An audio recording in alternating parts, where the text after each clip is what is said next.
And all joking aside, I went online with the team. We were trying to find interviews. We were trying to find things because of your legendary career. We'll jump right into that. But there's nothing. It's like you wiped the internet of your face, your interviews. I mean, what's going on? I don't know. Just after Ronda's career, just stopped being in the spotlight, I guess. Not too many interviews, but still had a lot of fighters, training young kids. I got Edmund Shabazian from 10 years old, with me still in the UFC doing good things, but he broke into the top 10 when he was 21 or something, trying to break John Jones's record.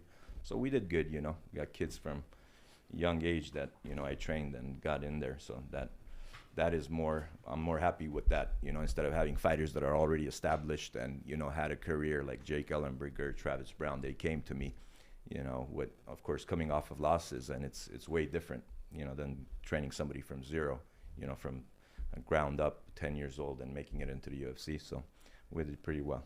I think before we jump into this Rampage, because you're so familiar with his background, his history, we've been having the pleasure of seeing him here at the Jaxxon Media House in Santo Performance Studio with Armand. That's how I got to meet him. I kind of just want to know, how did you even get into fighting, get into coaching? I know it's a generic question, but you have such an extensive career. I feel like people should kind of know your background a little bit more.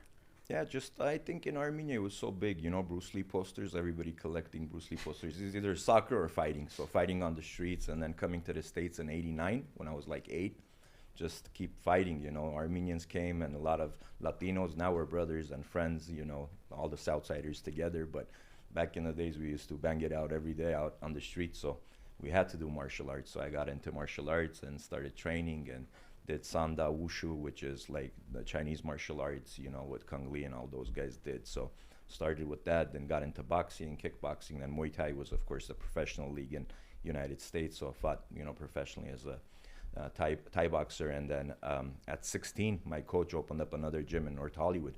So he had a gym in Glendale, very little students left, like 10 students left, because he was getting married and opened up a new gym.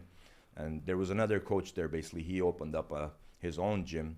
So all the kids left with him. There was 10 left, 3 months left for the lease to be over. He said, why don't you take over these 10 kids? You'll help me out a little bit with the rent, and they were paying $100 back in the days. That's in 98. I was 16 years old, yeah.